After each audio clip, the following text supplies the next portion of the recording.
Hey, chiropractors, welcome to Modern Chiropractic Mastery with your host, Dr. Kevin Christie, where we discuss the latest in marketing, business, and professional growth with some of the leading experts in the industry.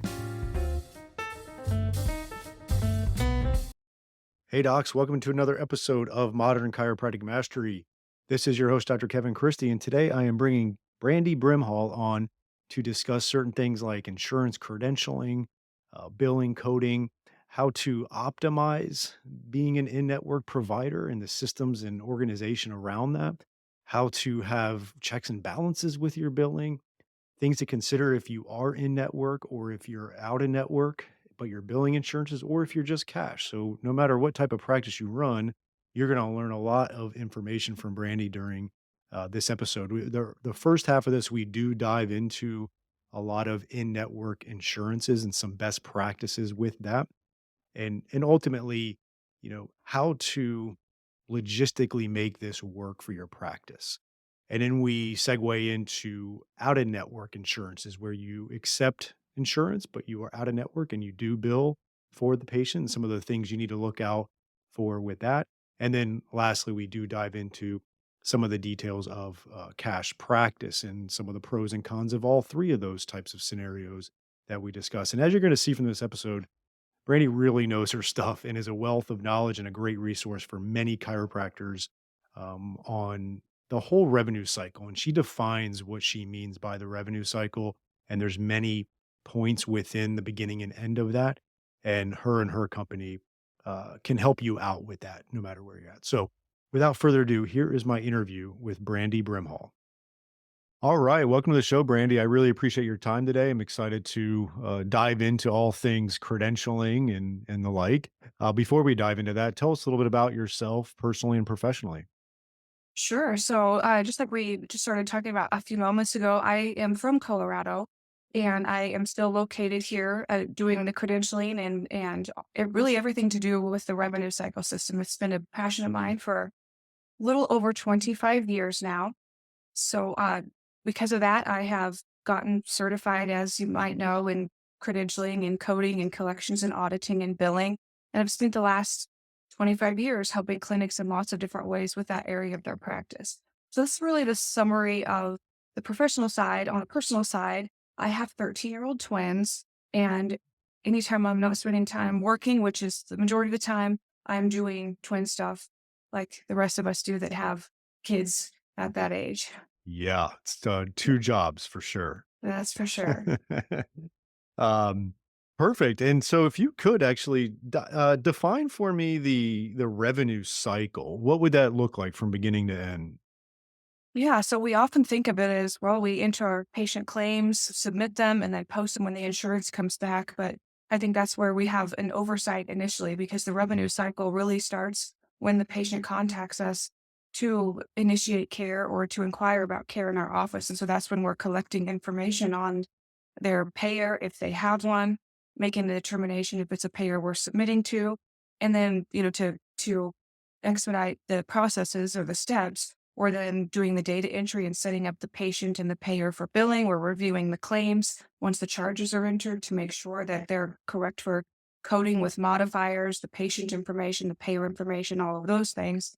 Submitting the claims paper and electronic, following them through the clearinghouse to make sure our rejections are clean, all the way through the receipt and review of the EOB to make sure the claim is processed properly. And then, of course, we post it accordingly if it is, and if it's not, what are the next steps that we're taking in order to get access to that money that we, if it's an appeal, a resubmission, a correction, or whatever. So that's really the sum of it.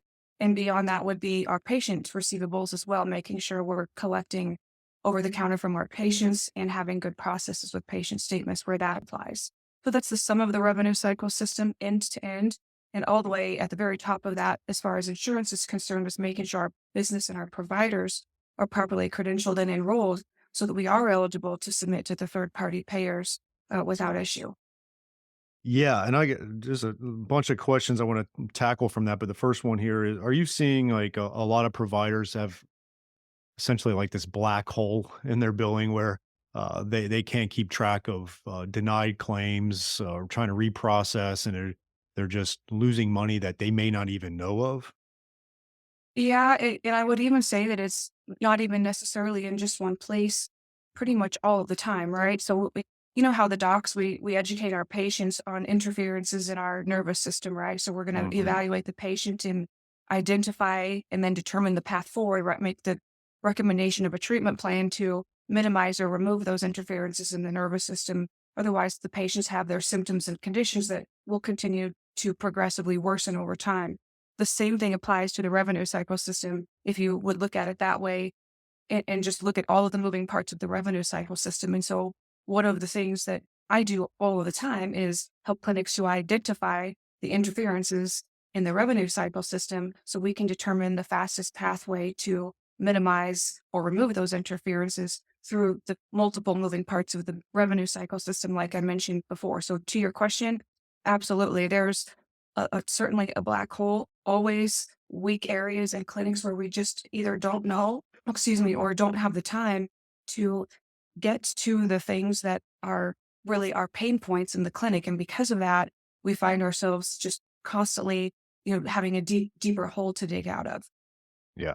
And one of the things we had we do coaching calls on different topics in our clients, and we did a whole call on the difference between service and hospitality. And service is something that you expect, right? You go to the restaurant, you expect to be seated, you expect to have a waiter or waitress, things like that. There's essential service. You expect your steak to be cooked the way you wanted it to. And then there's hospitality, which is going above and beyond. But one of the things that was discussed is how, unfortunately, if you don't have proper service, it can impact your hospitality, right? You could theoretically have a practice that has amazing patient experience and very hospitable, friendly. It's you serve coffee in the waiting room, right? All the nice niceties of hospitality, which we'd love to have. But then if you have issues within your service, it's going to impact that, and no matter what, the the hospitality was on point, but the service was a problem, right? It's the same thing if I go back to the restaurant analogy, that even Jay this is I steal this from Jay Greenstein, but, if you go to that restaurant, the hospitality is great and they're super friendly, but your steak is just terrible and isn't cooked right ever, you're just not gonna go back there. And I think I want our audience to think about this is that if you don't get this right, what you're talking about, you're going to have a lot of opportunities to aggravate a patient based on the service of dealing with the insurances. Are you seeing that a lot in some of these practices? Yep, absolutely. In fact, one of the things that I cover in anytime I'm lecturing on the revenue cycle system is that our patient relationships are impacted one way or another, regardless of what we're doing or not doing in our clinic. And then I also would add that there are typically two primary reasons, and granted, there's others that always would apply, but there are two primary reasons a patient would discontinue care. One of them has to do with someone of that hospitality that you mentioned, which is the overall patient experience Mm. in the clinic. The other one has to do with their finances and what's being communicated or not communicated or managed or how it's managed for them in your clinic. And you can lose patient credibility really quickly, and it's very hard to get back. And of course, especially with our new patients, as we know, you only get one time to make a first impression. And this is an area that really should constantly be reevaluated all the time with clinics just to make sure that it's truly as streamlined as it can because the revenue cycle system is imperfect. It's always going to be imperfect. There are things that are going to happen and we know that. However, if we really do our best to keep our fingers on the pulse of our internal processes and systems and communications, we really can minimize a lot of those things that happen that impact that service experience that patients are having as it relates to the revenue cycle system in our office. Yeah. And what are a few of the things that you see that frustrate people? Not having insurance verifications Mhm. collected in time or not having them collected correctly. So the clinic is out of network and we've accidentally collected in network benefits. Now we've miscommunicated with the patient, miscollected from the patient, and have to go to them to send another statement. Determining that some services that we thought were covered now are actually covered under a different umbrella under the policy. So the patient has an additional copay, deductible, co-insurance, and things like that. So those are the types of things all the way at the top of the stream. Moving downstream, it would be inefficiency in patient statements, not getting them for long periods of time. When Mhm. patients call in or come in with questions on their statements, the uncertainty and lack of confidence in being able to explain how the balance arrived to what it is, those types of things definitely super impactful. And, we build relationships with our patients, and that certainly anything related with money is going to impact any type of relationship, certainly a patient relationship too. Mm. Yeah, absolutely. Now, do you recommend, let's say obviously a lot of in-network insurances now have deductibles. Do you recommend, these practices collect the deductible, the each visit, right? Like, so the patient comes in, you do their codes, and it adds up to $63.40. Do you collect it at the time, or do you? Because I go to sometimes like my dermatologist, and they don't even collect anything because I have a deductible in network, and but then I get a bill and a statement. How do you recommend chiropractors do that? The best thing to do from my perspective is to collect the verification of benefits, the details on the deductible, to have the details of the allowed amounts of those payers, which we often think is harder to get than it really is. But to have that information so that we are able to collect the deductible amount at the time of service. Certainly, if we're not able to do that, if our systems don't allow it, the next best thing to do is collect something from the patient so they're in good habits of knowing that they are paying something at the time of service when they're in the office. And then, of course, get your claims out clean and timely to be able to collect the remainder from them shortly thereafter when those claims come back through. Yeah, well, I used to be a network provider, and what we did, we put together a pretty nice Excel spreadsheet. This was 10 years ago. I'm sure there's other softwares now that can do it, and maybe some of the EHRs do it, but we could actually have a different tab for each insurance. And we Mhm. just had a system where the doctor had to get his or her codes in before the visit ended. Because at a certain point in the visit, you know what you're going to do with that patient, and we would get the codes in, even if the note wasn't done yet. And then the front desk could check what codes it was, tabulate it on there, put in what the co-insurance was, and it would spit out exactly what that patient was gonna owe, and then we would collect that amount, and it really reduced those patient statements that you Mhm. mentioned. Is there any software out there or EHRs doing that now? Like, what's the deal if you wanted to really get an idea, of the Yeah, deductible? sure. So I would say the majority of the EHRs out there now have lots of bells and whistles that they didn't used to have. And the Yeah. majority of them will allow you to input the allowed amounts to help you Mhm. very quickly calculate whatever the patient coinsurance and deductible is. So certainly if you have a software that does that, and again, it's the majority of them use that feature. A lot of clinics don't. At the same time, I'm like you. I still use spreadsheets in a lot of ways because it's Mhm. easier for me to update the allowed amounts to see everything at a glance. So sometimes the old fashioned way works just as well or Well, better. yeah, spreadsheets are amazing. I'm not good at them, but I've started to learn what the capabilities of, and I have a couple buddies in different professions that literally they work for hedge funds, and they run multi-billion dollar portfolios off of Excel spreadsheets because I mean it's insane what a spreadsheet can do. Mhm. And so find, if you're listening to this and you want to do that, maybe find someone that can do it for you. It's not necessarily that complicated, but I'd rather you figure out someone else, delegate it to do it. But it's amazing what a spreadsheet can do for you. Because one of the things that we had to contend with on that too was at a certain point that the in-network deductible was met, and then it was a co-insurance. So it's like, okay, the codes added up to $63.45, but they've met their in-network deductible. So and they've got a 20%. And so we had a whole thing tabulated really nice, and it would spit out that they owed, $12 and whatever. And it was efficient, and it really helped us reduce the patient statements. There's still going to be patient statements, but it was nice. Let's take a break from today's episode and announce our first sponsor. This is going to be Propel Marketing and Design. I've known Darcy Sullivan for years. We've worked hand in hand on my websites. I don't trust anybody else to do this search engine optimization. She does a great job. There's so much to it. A lot of the lingo and the words are beyond my comprehension, but it's just amazing work that she does. And if you're really going to get results with Google, you have to make sure your website is SEO optimized. And I really don't want you doing it yourself as a chiropractor. So you just have to have this type of stuff done. And if you're looking to get more organic online traffic that pulls in new patients, Propel Marketing and Design is currently offering chiropractors who listen to this podcast a free SEO website review. The free review will help you uncover methods that will improve your website and boost your search engine visibility. Head over to propelyourcompany.com/chiropractor and schedule your free SEO website review. You won't regret it. She gets great results. Your website needs this. Your search results need this. Head on over there to propelyourcompany.com/chiropractor to get your free SEO website review.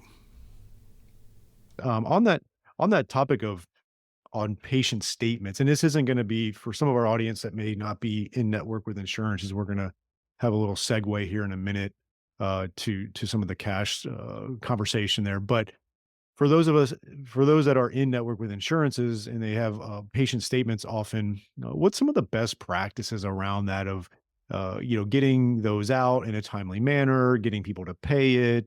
When do you consider collections? What are your thoughts on sending people to collections? I'd love to hear some of that. Yeah, so the best thing to do, follow everything all the way at the top of the stream because I'm a big believer that aging accounts receivable for insurances and for patients has a lot to do with upstream interferences. And so follow everything upstream to be as streamlined or as and seamless as there as you can. But with that being said, collecting over the counter at the time of service as best as you can, as Mhm. correctly as you can, always the best way to minimize your patient statements. Next, like you mentioned, making sure you're sending patient statements in a timely manner. Those patient accounts that don't make sense to you that need audited, schedule time to go and audit them and not push it off from 1 month to the next. And then have a process because those patient statements, that 40 or $50 balance, after you've sent that statement out 4, 5, 6 times, suddenly you're losing money on that. And you really do need to have a stopping point. And so, what I always recommend clinics do when they arrive at that is, well, first determine what that stopping point is to them. In some clinics, it's a year, some it's 6 months. Make your decision and be consistent with that. But when you identify those statements, follow it upstream to see how it happened to start with so you can do your best to minimize that or reduce that same issue from happening again. Next, what are you going to do next in order to remove that balance or deal with it from the account? Is it Mm. sending collection letters? Is it making collection phone calls? Is it going to small claims court? I've done that. Not the most fun thing ever and it's time consuming, but it's an option. And otherwise, selling those accounts is essentially what you're doing to a collection agency so they can be removed from your books and the responsibility of someone else to collect. That's my preference at this point, making sure that, that your books are clean because you always in the clinic want to work with movable, collectible money. If it's no longer movable or easily collectible to you, move it on to somewhere that can work on that. And in my view, that's a collection agency. Perfect. I love it. And then, communicating with patients. Let's give a couple scenarios that I think are common. Uh, you know, Scenario A is that you've collected that in-network amount of $60, and then one of the codes gets denied. So then do you technically owe that? Let's say the code was worth 15 bucks. And do you technically owe that 15 bucks back to the patient? Is there a period of time where you're going to fight the insurance to try to get them to not deny it? What's the details of that scenario? Yeah, so you would have to read the EOB and collect from the patient according to how the claim has processed. So if that $60 copay or whatever the patient responsibility is still shown as the $60, which typically it would be due from the patient, you are still entitled to that amount and should have collected it.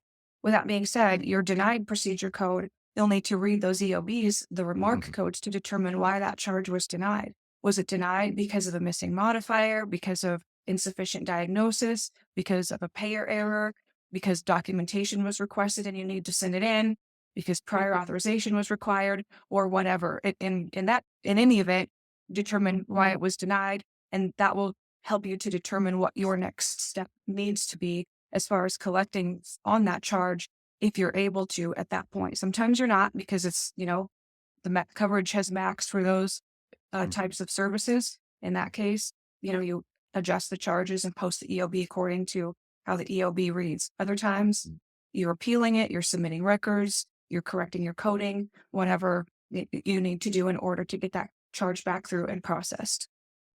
Perfect. And then scenario B would be, let's say it's a straight, there's no deductible, straight copay of, $40.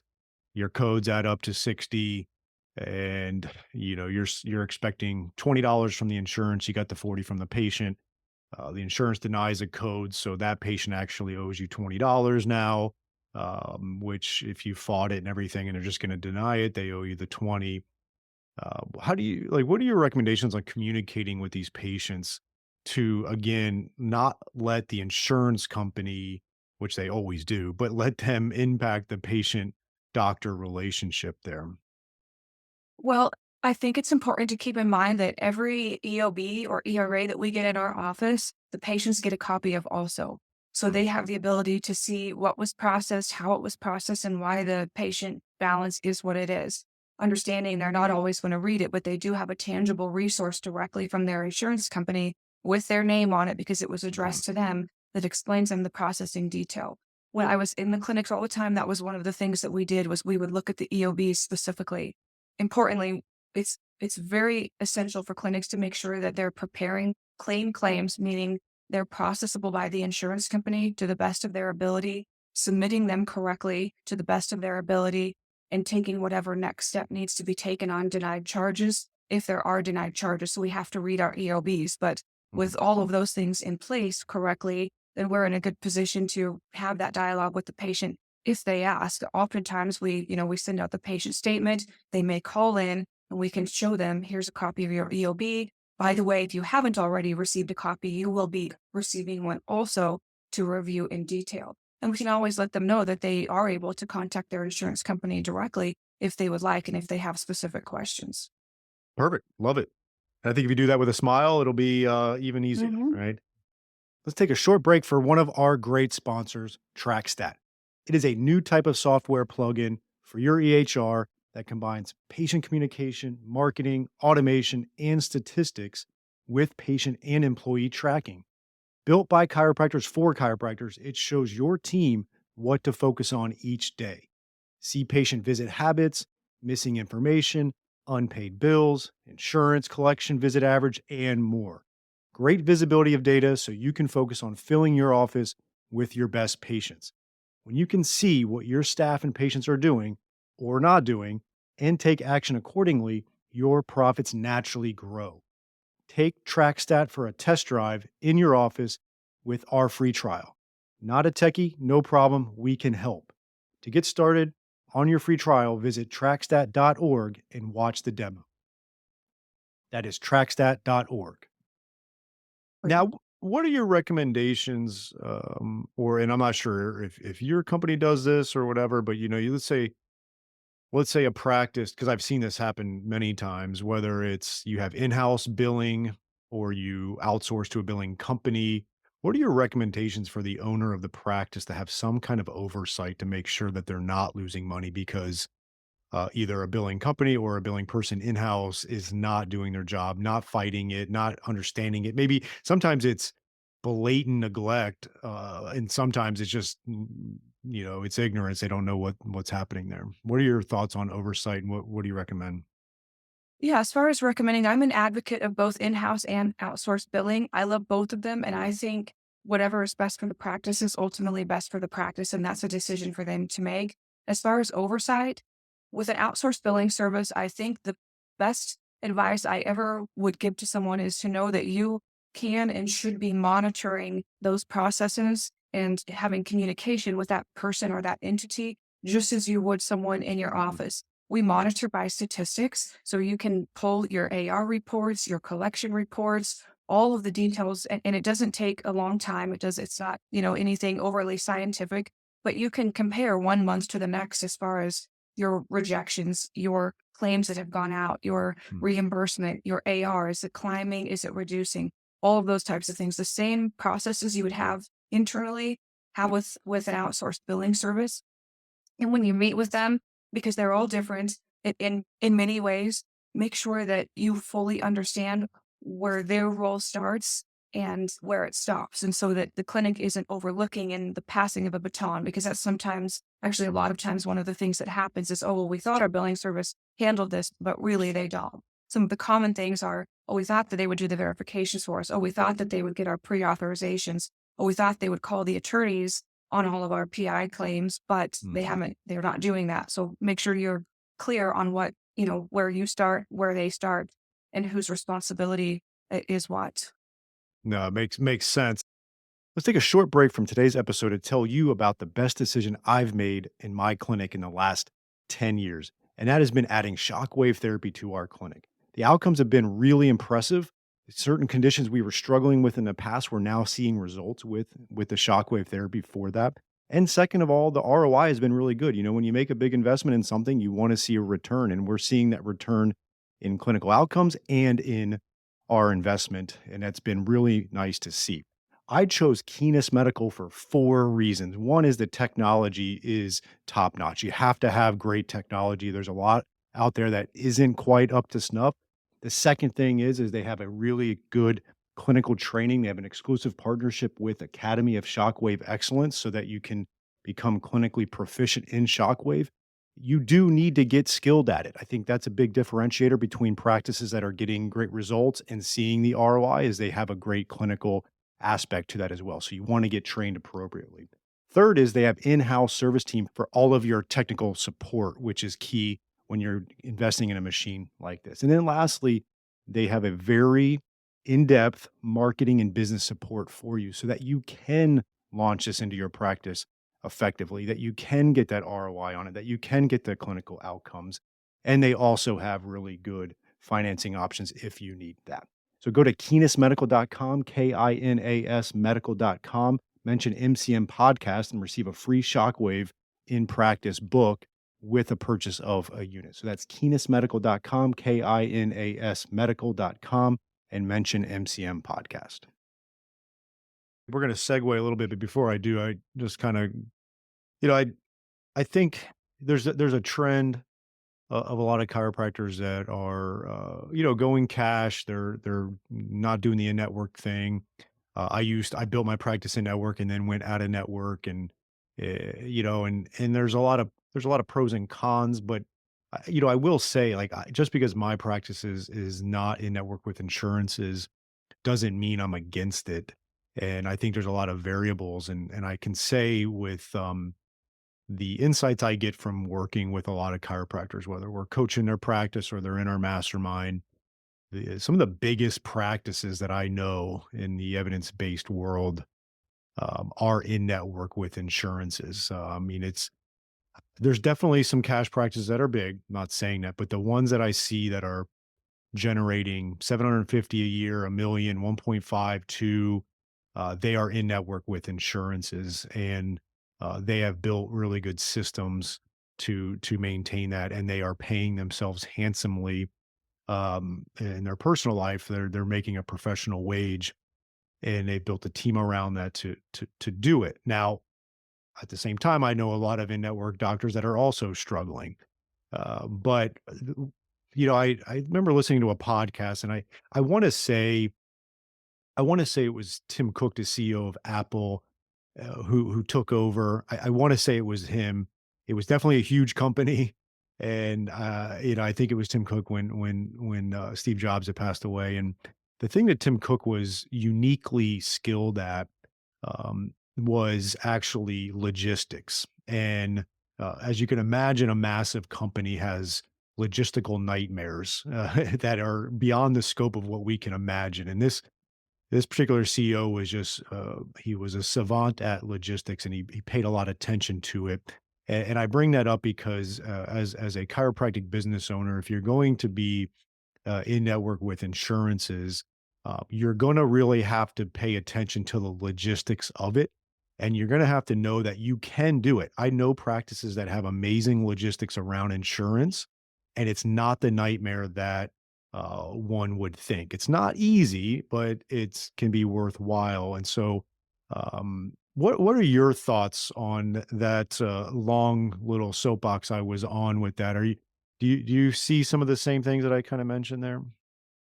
Yeah, and it's payer specific and it's region specific, right? And Yes, so a yes. lot of clinics find themselves in network that really aren't advantageous to them, or perhaps they don't have very many patients that have that insurance. And so working with that network may or may not be something that's really beneficial to them. Yeah. Uh, what they need to do first and foremost is get to know their payers because Mm, they all have their different rules, they all have their different guidelines. And in order to really communicate with anyone, we need to get to know them a little bit. And the same thing yeah. applies for our payers because that helps protect us from vulnerability too and Mm, audit, recoupment, rejection, all of those types of things when we understand our responsibility and their expectations and mhm, how to work within the parameters of that payer.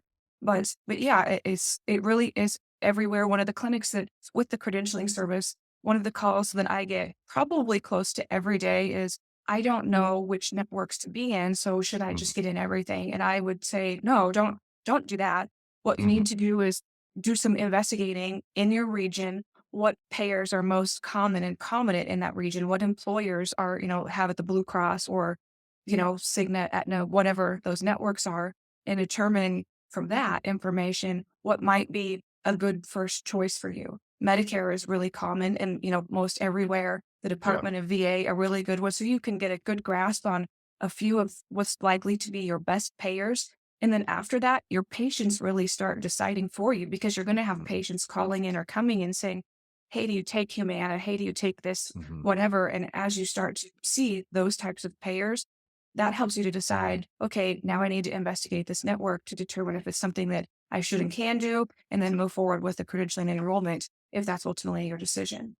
Yeah, no, that makes sense, and that was, like, part of what I as you probably know, in Florida, we got the, ash holes took over, and so Oh, Blue didn't know Cross that. and Cigna, we the ash thing, and, going back on, like, I know chiropractors in Florida, really good ones that are still in network with, and they're doing really good with it. They have good communication with patients, and after 5 visits, when they're not gonna let you have any more, they tell the patient. They convert a lot of them to cash, and, it's pretty fascinating how they've been able to do it, and so, if I were to rewind and go back to 2015 when I started making the decision to go out of network, I don't know if I would have changed my decision, but I know a lot more now about it, and there's a lot more variables that I think clinics need to take into consideration. But let's segue a little bit to people that are not credentialed with insurances. They're not in network providers with any insurances.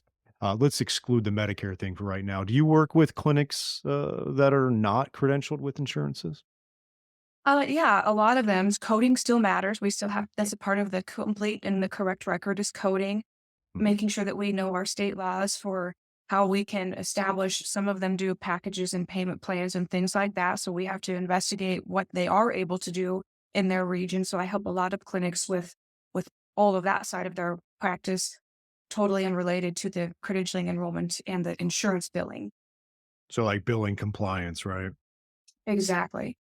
Yeah, and it seems like one of the misconceptions is, and you can correct me if I'm wrong, is those that are those that are cash practices will say they almost feel like they don't have to abide by billing and coding things. You see that?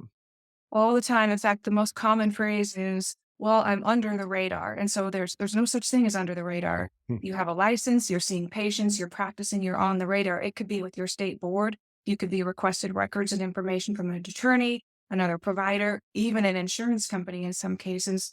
Suppose the patient was in an auto accident and they're trying to determine what was related to the auto accident and what wasn't. You could be requested those records. Your coding is a part of that record. So lots of different ways to show that we're on the radar, whether we're dealing directly with insurance or not. Yeah, and obviously there's Mhm, let's say you got two clinics that are not credentialed with insurance. They're not in network with insurances. You still could be credentialed with insurances, but as an out of network provider. And mhm, so you could have a clinic that accepts out of network benefits and does the billing, for that patient. And then you could have some that are not, right? Like we actually are just moving away from it. For many years, we have billed out of network benefits for patients. We, as of October 1 of 2024, we've stopped doing that for the out of network insurance. It's just like so many had high deductibles, this whole thing, and so we've stopped doing that. What are your thoughts on that? What are you seeing with that? What are the things to look out for if you are still out of network with insurances and billing insurances versus just you're just not even messing with insurances? Yeah, so a couple of things with out of network, just exactly like you said, if you're not in a network, you are eligible for most of our payers, not all of them, to bill out of network. And as an out of network provider, the first thing that we need to know is we still are responsible for collecting that patient responsibility as it's shown on the remittance. Because though we don't have the contract and obligation directly with the insurance company, the patient does. And we can't Yeah. cause the patient to be in violation of that. We're putting ourselves at risk too. So that's Mhm. the first thing. The next is you're right. The deductibles are higher. The patient amount due, if it's co-pays, co-insurances, that tends to be higher with out of network. Some Yeah. patients like to have it billed. Some practices like to bill out of network and it works well for them. And I think that's fantastic. If that's the case, what you'll definitely want to do upstream in your clinic is make sure your biller, your front desk knows the plans and payers that you're out of network with so they're not miscommunicating with the patients or collecting inaccurate verifications when those are Yeah. being done. I know And like otherwise, go ahead. yeah, one of the I don't know if you want to call it tricks or whatever, but there's been a lot of chiropractic practices over the years where they are out of network. They'll bill 3 or 4 codes to that out of network insurance and collect, you know, $200 for that visit. Uh, and then, they got the cash patient doesn't have a network and they collect the 75. Like you're going to run into issues there with the dual fee schedule. There's been a lot of people that will get their $200 and not and they'll waive the co-insurance, right? What are some of the things you've seen with that part of it? And I'm sure it's still prevalent. You can answer that if it is or not. I know that the deductibles are so high now for out of network that it's maybe not as often, but the same thing, even if you bill the 200 and whatever dollars out of network and it goes to their out of network deductible, but you do not collect that $200 from that patient, that's a problem, right? That's a compliance problem for sure. And Yeah. believe it or not, the payers do find out and they do investigate. Just about a year and a half ago, I had a clinic that contacted me to look for help, to be connected with an attorney to help them because they had been waiving out of network copays and deductibles. And the payers had a particular payer had concluded that was what was taking place and actually had gone directly to the patients to gather information on what the patients were and were not paying Mm, and what ended up happening next because now we have the CAQH enrollment portal and we have yeah. the payers have a way to communicate with one another that really wasn't possible 20 years ago, right? And so, Aetna knows this is what the provider's doing. Now they've notified Cigna, so the clinic ended up in another audit with Mhm. Cigna, not because they were billing improperly, but because they were waiving patient responsibility. And to the best of my knowledge, that is still going on and has been a very costly situation for that clinic in a lot of different ways. And so, just definitely important to keep in mind it's never worth it. And again, the patients get a copy of that too, telling them you're responsible for whatever amount. Now, they're not necessarily going to come to you and say, oh, geez, I should have paid this much instead of just, instead of nothing in your office. But it does, compliance matters. And it's never worth the risk for sure. Yeah, it's tricky. Like if you're a chiropractic practice and all you're doing is the manipulation and that's all you bill the out of network, and then let's say there's a deductible and you make that patient pay that amount, it's usually digestible, right? Like an Mhm, adjustment for out of network, let's say it's $60. I don't know, like whatever out of network would pay, the patient could digest that. Where you see a lot of the problems is where the practice is doing adjustment. They're doing rehab, they're doing stim, they're doing all these codes, and then mhm. they're billing all that to the insurance. That's gonna like for most of these out of network insurance, like that's gonna be about a $200 visit, and you need to if it's deductible, like you need to collect the $200 from the patient if you're doing it right when you bill it out to the insurance, and then you only charge them your cash rate. Like that's going to be the problem, and that's obviously where if you wanted to get a lot more cleaner as a cash practice, is you would just not accept out of network benefits either. You just wouldn't bill, right? Does that make sense? Yep, that makes perfect sense. And what you could do instead of billing on behalf of your patients is allow them to self submit. They can request a super bill or an invoice from you at any time and self submit. The only thing that you need to keep in mind as the provider is that payer is still going to process that claim information based upon information you provided. So you're still responsible for having correct claim information, correct coding and whatnot, because they are processing it based upon information you gave to them. But it makes it cleaner, saves time upstream in the clinic, saves time with follow up, all of the things that take place with billing. And that's one way to go about it. If it's a clinic that just can't find themselves any way to comply with the out of network billing rules and collecting properly from the patients. Yep. Yeah, for sure. And then obviously another level of that is where you could contract with a company like Chusa, where and we've had them Mhm. on the podcast where now that we're not going to dive into that, but essentially one thing that I'm pretty sure of, and you can correct me, is that if you do that and then that patient um, signs that Chusa agreement with you and on that part, now you're not able to bill to that out of network insurance. Is that correct? Yep, that's correct. And True said is for things exactly like that. Patients with high deductibles and really almost unreachable benefits, no coverage or limited coverage. And so Chusa is a fabulous resource to us in clinics and to patients for those exact types of things. And absolutely. Yeah, and then obviously, um, where it could benefit too is, you're like, state that personal injury pays really well, and you bill 4 codes out to personal injury, and you get $200. It's tricky to do that, and then the same patient comes in, does 4 things, and you charge them $65. That's where it gets tricky. Although it's funny, and I'd love your thoughts on it, or I won't mention, but someone posted in a closed Facebook group about a hospital experience, and he just literally told them the whole time, "I just want to pay cash. What's my cash?" He had insurance, but he's like, "I want to pay cash. What's my cash rate?" And it was crazy because he had a high network deductible, and if he did service A and ran it through his in-network deductible, it was gonna cost like $1,000, but then they had a cash rate of $400, right? And so even these imaging centers and these hospitals and these big groups, they essentially have dual fee schedules. Am I not wrong in that?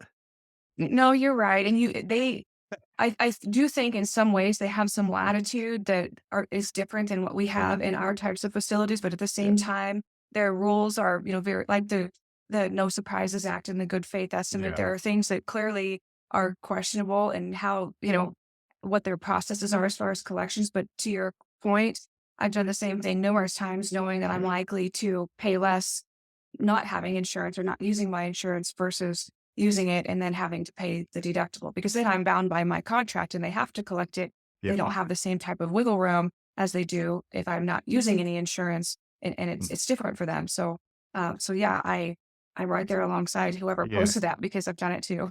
It's funny. It's just, yeah, but I'm not here saying just don't worry about it, have a dual fee schedule, but I find it ironic, Right. for sure. So, this is great. So what are some of the things that do you do training for practices on all this type of stuff? Do you like what are some of the services you offer? I know you offer credentialing. Actually, let me ask a question on that before we move on. Are you finding a lot of insurance panels are not accepting new young doctors in different areas? In different regions, there are quite a few closed panels. One of the things that we do to help get across the finish line is simply just to follow up with those panels because eventually they do open. Many of them are reevaluating their rules for enrollment right now.